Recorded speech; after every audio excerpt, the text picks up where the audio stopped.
Ernesto Sábato, La resistencia. Segunda carta, Los antiguos valores. Lleva una cita de Robert Balser que dice: «Tenía ante mí toda la rica tierra, y sin embargo tan solo miraba hacia lo más humilde y lo más pequeño. ¿Dónde estaríamos los pobres hombres si no existiera la tierra fiel? ¿Qué tendríamos si no tuviéramos esta belleza y bondad?».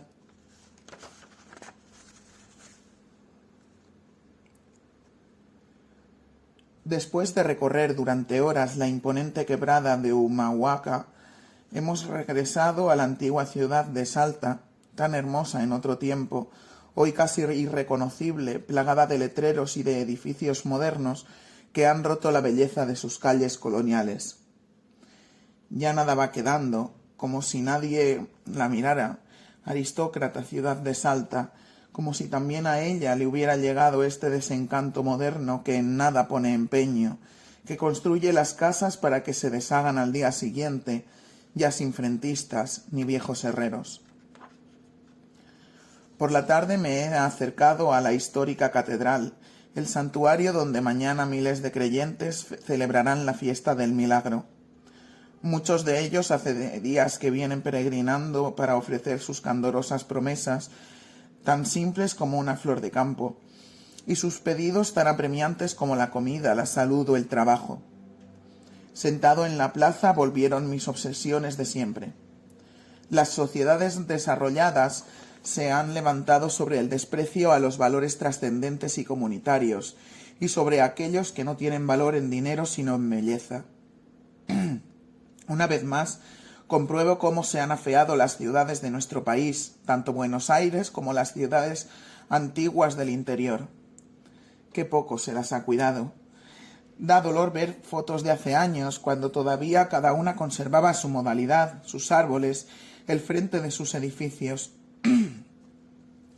A través de mis cavilaciones me detengo a mirar un chiquito de 3 o 4 años que juega bajo el cuidado de su madre, como si debajo de un mundo resecado por la competencia y el individualismo, donde ya casi no queda lugar para los sentimientos ni el diálogo entre los hombres, subsistieran como antiguas ruinas los restos de un tiempo más humano. En los juegos de los chicos percibo, a veces, los resabios de rituales y valores que parecen perdidos para siempre, pero que tantas veces descubro en pueblitos alejados e inhóspitos. La dignidad, el desinterés, la grandeza ante la adversidad, las alegrías simples, el coraje físico y la entereza moral. El niño sigue jugando en la glorieta de la plaza, donde seguramente mañana tocará la orquesta o habrá concierto de guitarras como antes en Rojas, los días de fiesta. En otra época, lamento utilizar expresiones con cierto aire arqueológico, pero cuando se tiene casi la edad del siglo, ¿qué digo? La del siglo pasado. Cuando yo era un niño en Rojas, aún se mantenían valores que hacían del nacimiento, el amor, la adolescencia, la muerte, un ceremonial bello y profundo. El tiempo de la vida no era el de la prisa de los relojes, sino que aún guardaba espacio para los momentos sagrados y las antiguas y para los grandes rituales donde se mezclaban antiguas creencias de estas tierras con las gestas de los santos cristianos. Un ritmo pausado en el que fiestas y aconteceres marcaban los hitos fundamentales de la existencia, que eran esperados por aquellos que teníamos 6 o 7 años, por los adultos y hasta por los ancianos. Como la llegada del carnaval, un cumpleaños, la celebración de la Navidad, ese encanto indescifrable de la Mañana de Reyes, o la gran festividad del Santo Patrono con procesión, empanadas y bailes. Hasta el cambio de las estaciones y la alternancia de los días y las noches parecían albergar un enigma que formaba parte de aquel ritual, perpetuado a través de generaciones como en una historia sagrada. Todos participaban de esas fiestas, desde los más pobres hasta los más ricos. Recuerdo la admiración con que observaba yo las pruebas de los jinetes y cómo me gustaba ir a los circos. Había épocas buenas y épocas calamitosas, pero dependían de la naturaleza, de las cosechas. El hombre no sentía que debía obrar siempre y en cualquier momento para controlar el acontecer de todo, como lo cree hoy día. Ahora la humanidad carece de ocios, En buena medida porque nos hemos acostumbrado a medir el tiempo de modo utilitario, en términos de producción. Antes los hombres trabajaban a un nivel más humano, frecuentemente en oficios y artesanías, y mientras lo hacían conversaban entre ellos. Eran más libres que el hombre de hoy, que es incapaz de resistirse a la televisión. Ellos podían descansar en las siestas o jugar a la taba con los amigos. De entonces recuerdo esa frase tan cotidiana en aquellas épocas. Venga, amigo, vamos a jugar un rato a los naipes para matar el tiempo nomás. Algo tan inconcebible para nosotros. Momentos en que la gente se reunía a tomar mate, mientras contemplaba el atardecer sentados en los bancos que las casas solían tener al frente, por el lado de las galerías. Y cuando el sol se hundía en el horizonte, mientras los pájaros terminaban de acomodarse en sus nidos, la tierra hacía un largo silencio y los hombres, ensimismados, parecían preguntarse sobre el sentido de la vida y la muerte.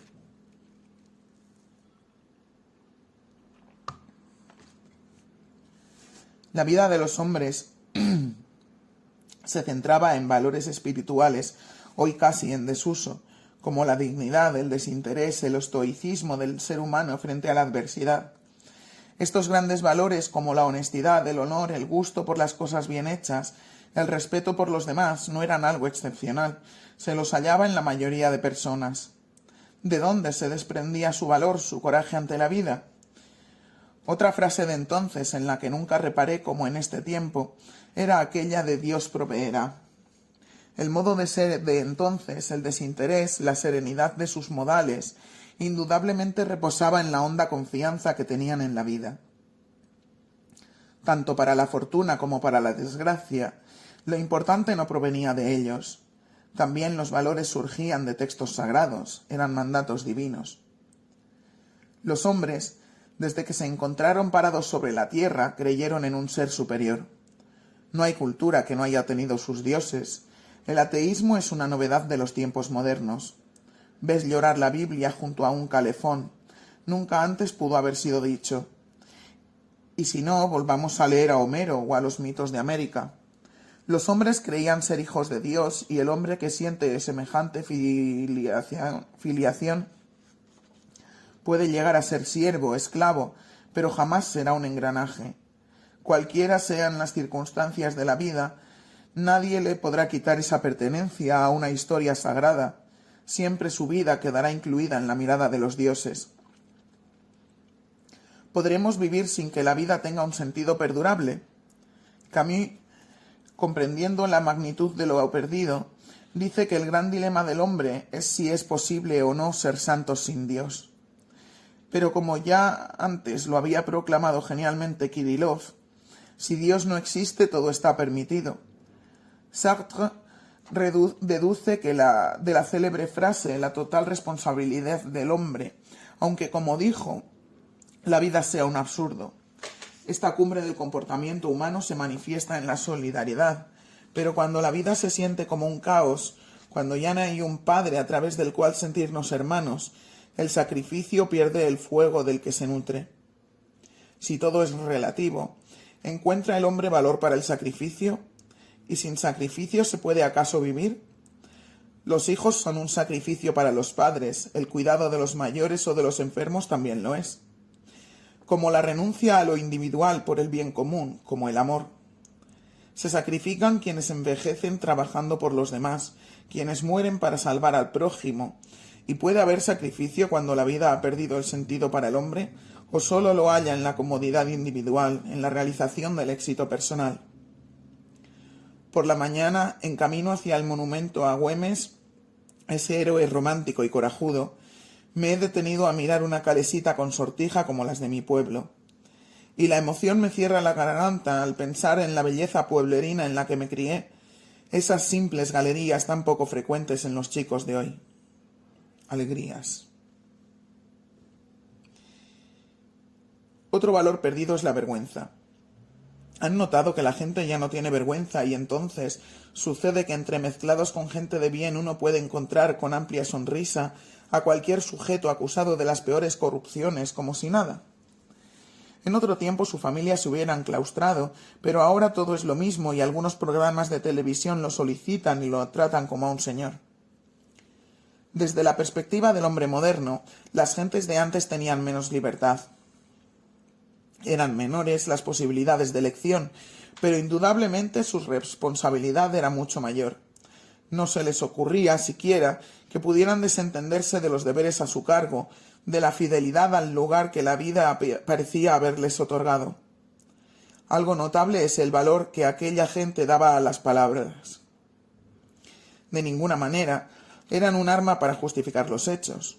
Hoy todas las interpretaciones son válidas y las palabras sirven más para descargarnos de nuestros actos que para responder por ellos.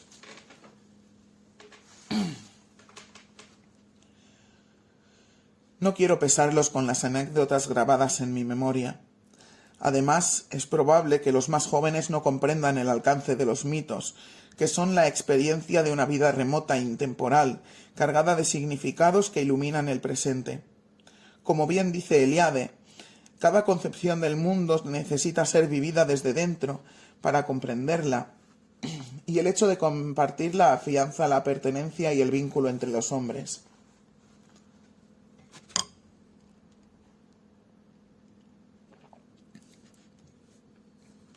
Entonces la gente se conocía y no necesitaba mostrarse. La trayectoria de la vida de cada uno estaba a la vista de todos. Y esto lo puedo afirmar porque para mí el hecho de que la gente me reconozca no solo me da gran aliento, sino que también crea en mí una responsabilidad. En cambio, cuando multitudes de seres humanos pululan por las calles de las grandes ciudades sin que nadie los llame por su nombre, sin saber de qué historia son parte o hacia dónde se dirigen, el hombre pierde el vínculo delante del cual sucede su existencia. Ya no vive delante de la gente de su pueblo, de sus vecinos, de su Dios, sino angustiosamente perdido entre multitudes cuyos valores no conoce o cuya historia apenas comparte. Cuando la cantidad de culturas relativiza los valores y la globalización aplasta con su poder y les impone una uniformidad arrogante, el ser humano en su desconcierto pierde el sentido de los valores y de sí mismo, y ya no sabe en quién o en qué creer. Como dijo Gandhi, no quiero cerrar los 4 rincones de mi casa, ni poner paredes en mis ventanas. Quiero que el espíritu de todas las culturas aliente en mi casa con toda la libertad posible, pero me niego a que nadie me sople los peones.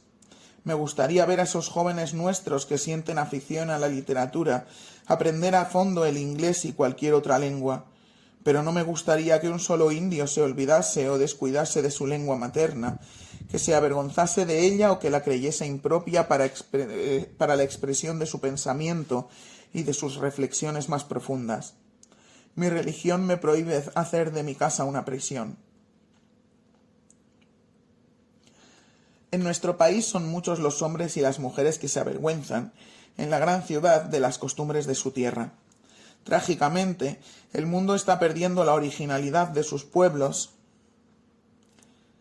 la riqueza de sus diferencias, en su deseo infernal de clonar al ser humano para mejor dominarlo. Quien no ama su provincia, su paese, la aldea, el pequeño lugar, su propia casa, por pobre que sea, mal puede respetar a los demás.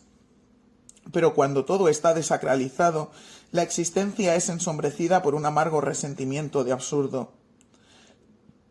De ahí uno de los motivos por los cuales hoy se tiene tanto terror a la muerte. Se ha convertido en un tabú. Ya casi no hay velatorios, y llorar en un entierro es un acto inadecuado, poco frecuente. En cuanto nos descuidemos, habremos dejado de compartir ese misterioso momento en que el alma se retira del cuerpo, en que éste se queda tan muerto como queda una casa cuando se retiran para siempre los seres que la habitan, y sobre todo que sufrieron y amaron en ella. Pues no son las paredes, ni el techo, ni el piso lo que individualiza a la casa, sino esas personas que le viven, con sus conversaciones, sus risas, con sus amores y odios, seres que impregnan la casa de algo inmaterial pero profundo, como es la sonrisa en un rostro. Negar la muerte, no ir a los cementerios, no llevar luto, todo eso parecía una afirmación de la vida y lo fue en alguna medida.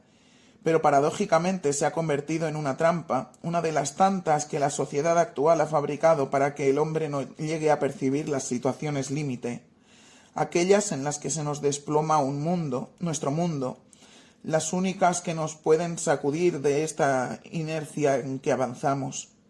Decía Donne que nadie duerme en la carreta que lo conduce de la cárcel al patíbulo y que sin embargo todos dormimos de la cuna a la sepultura, o no estamos enteramente despiertos.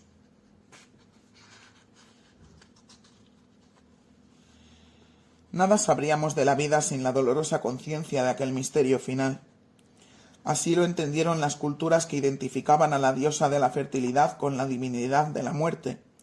La madre tierra cuidaba tanto de las semillas como de los muertos, ya que estos últimos, como los granos que habían sido enterrados, regresarían a la vida recubiertos bajo una nueva forma.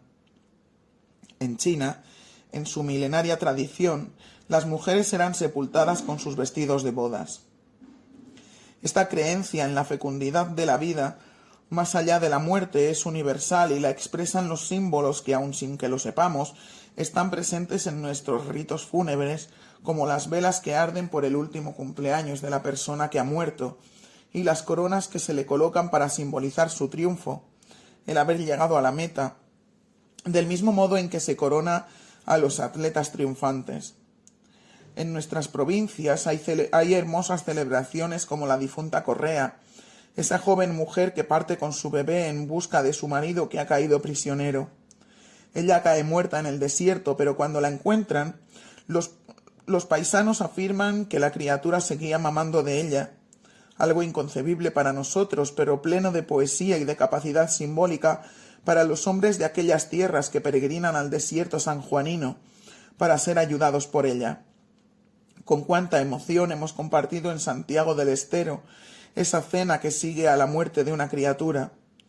La llaman la comida del angelito y tiene una resonancia sagrada muy honda por el dolor de quienes han quedado sin la criatura y comen entre lágrimas, como un ruego simbolizando la magnitud de su esperanza.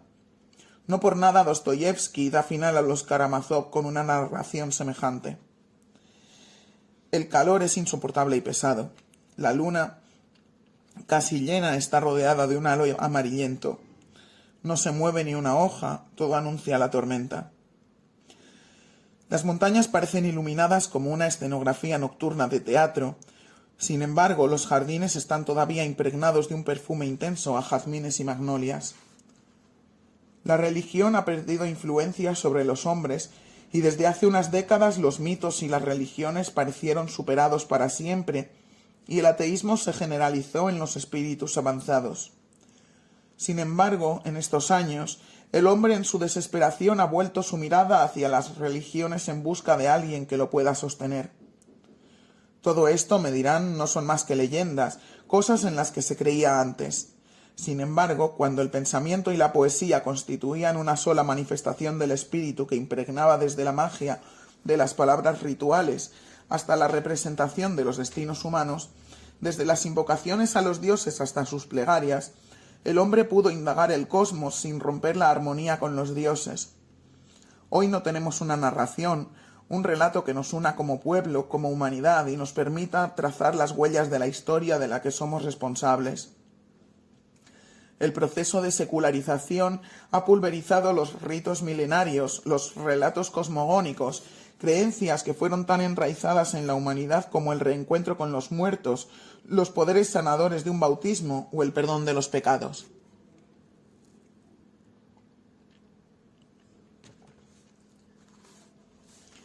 Pero ¿cómo pueden ser una falsedad las grandes verdades que revelan el corazón del hombre a través de un mito o de una obra de arte? Si aún nos siguen conmoviendo las desventuras y proezas de aquel caballero andarajoso de la Mancha, se debe a que algo tan risible como su lucha contra los molinos de viento revela una desesperada verdad de la condición humana.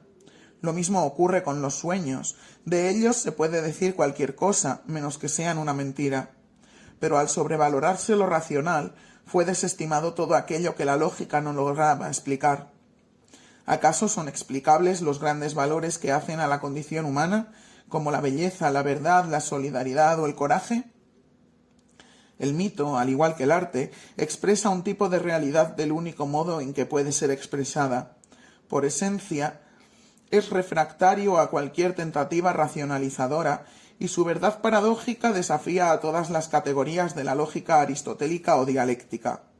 A través de esas profundas manifestaciones de su espíritu, el hombre toca los fundamentos últimos de su condición y logra que el mundo en que vive adquiera el sentido del cual carece. Por eso mismo, todos los filósofos y artistas, siempre que han querido alcanzar el absoluto, debieron recurrir a alguna forma del mito o a la poesía. Jaspers sostuvo que los grandes dramaturgos de la antigüedad vertían en sus obras un saber trágico que no sólo emocionaba a los espectadores, sino que los transformaba, y por ello los dramaturgos se convertían en profetas de lezos de su pueblo.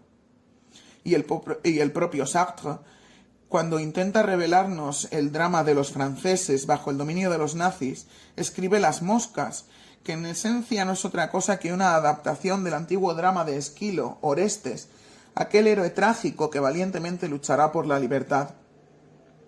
El mayor empobrecimiento de una cultura es el momento en que un mito empieza a definirse popularmente como una falsedad. Así ocurrió en la Grecia clásica. Tras el derrumbe de aquellos relatos, Lucrecio cuenta haber visto corazones apesadumbrados en todos los hogares. Acosada por incesantes remordimientos, la mente es incapaz de aliviarse y se veía forzada a desahogarse mediante lamentaciones recalcitrantes. Como al desmoronarse los cimientos de una casa, las sociedades comienzan a precipitarse cuando sus mitos pierden toda su riqueza y su valor. En este empobrecimiento se atrofian capacidades profundas del alma, tan entrañables a la vida humana como los afectos, la imaginación, el instinto, la intuición para desarrollar al extremo la inteligencia operativa y las capacidades prácticas y utilitarias. Frente a cuestiones inefables es infructuoso tratar de acercarnos por medio de definiciones. La incapacidad de los discursos filosóficos, teológicos o matemáticos para responder a estos grandes interrogantes revela que la condición última del hombre es trascendente y por lo tanto misteriosa, inasible. Cuando en 1945, en Hombres y Engranajes, yo expresaba este mismo punto de vista, los intelectuales se abalanzaron contra mi libro con ferocidad e ironía.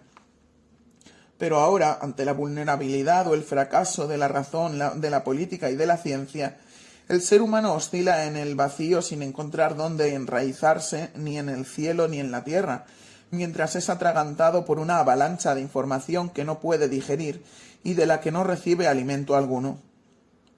Es posible que a pesar de las invenciones y progresos, a pesar de la cultura, la religión y el conocimiento del universo, se haya permanecido en la superficie de la vida. Tristemente, con la nostalgia de los proyectos irrealizados, no nos queda más que responder afirmativamente a la pregunta de Rilke. Porque la sabiduría es fidelidad a la condición humana. ¿Qué ha puesto el hombre en lugar de Dios? No se ha liberado de cultos y altares. El altar permanece, pero ya no es el lugar del sacrificio y la abnegación, sino del bienestar, del culto a sí mismo, de la reverencia a los grandes dioses de la pantalla. El sentimiento de orfandad tan presente en este tiempo se debe a la caída de los valores compartidos y sagrados. Si son valores, son relativos, y uno adhiere a ellos como a las reglamentaciones de un club deportivo. ¿Cómo podrán salvarnos ante la desgracia o el infortunio? Así es como resultan tantas personas desesperadas y al borde del suicidio. Por eso la soledad se vuelve tan terrible y agobiante. En ciudades monstruosas como Buenos Aires hay millones de seres angustiados. Las plazas están llenas de hombres solitarios y, lo que es más triste aún, de jóvenes abatidos que a menudo se juntan a tomar alcohol o a drogarse, pensando que la vida carece de sentido, hasta que finalmente se dicen con horror que no hay absoluto. Recuerdo la soledad del campo, tan distinta.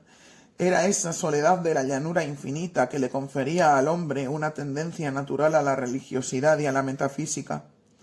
No es una casualidad que las tres grandes religiones de Occidente hayan nacido en la soledad del desierto, en esa especie de metáfora de la nada en la que el infinito se conjuga con la finitud del hombre. Nuestras modernas maneras de pensamiento creen que aquellos eran pueblos atrasados, siendo que para ellos la verdad era un descubrimiento, algo frente a lo cual cabía el asombro. En la modernidad, el hombre ha buscado en sus construcciones lógicas la respuesta a las grandes incógnitas, creyendo así que al hacerlo era muy superior a quienes aguardaban la providencia.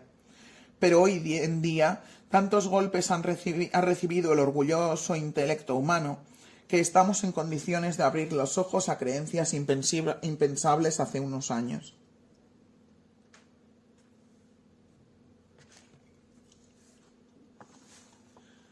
La búsqueda religiosa del hombre de hoy es indudable, y como dice Junger,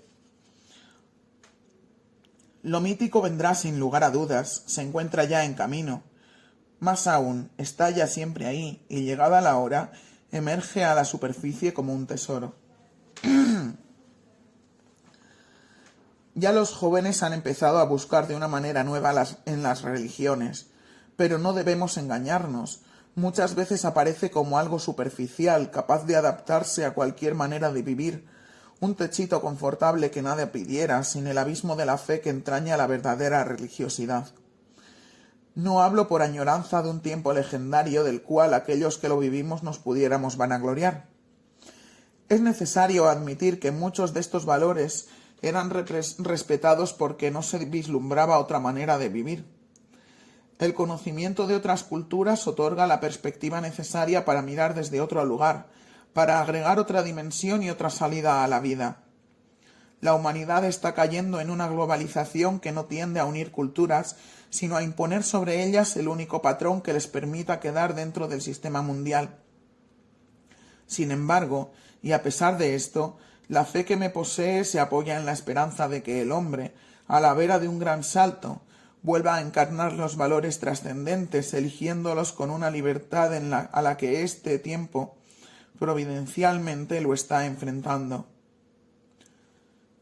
Bajo el sol de la quebrada de Humahuaca, testigo callado de luchas y matanzas, el río Grande serpentea como mercurio brillante. Ejércitos del Inca, caravanas de cautivos, columnas de conquistadores, caballerías patriotas, para arriba, para abajo, y luego noches de silencio mineral en que vuelve a sentirse el solo murmullo del río Grande, imponiéndose, lenta pero seguramente, sobre los sangrientos pero tan transitorios combates entre los hombres. Entramos en la plaza de Salta y nos mezclamos con la gente que ha caminado leguas con sus misachicos. Se los ve cansados en su pobreza, en sus caras arrugadas, pero confiados siguen cantando con sus instrumentos de montaña. A su lado se renueva el candor. Milagros son ellos, milagro es que los hombres no renuncien a sus valores cuando el sueldo no les alcanza para dar de comer a su familia. Milagro es que el amor permanezca y que todavía corran los ríos cuando hemos talado los árboles de la tierra.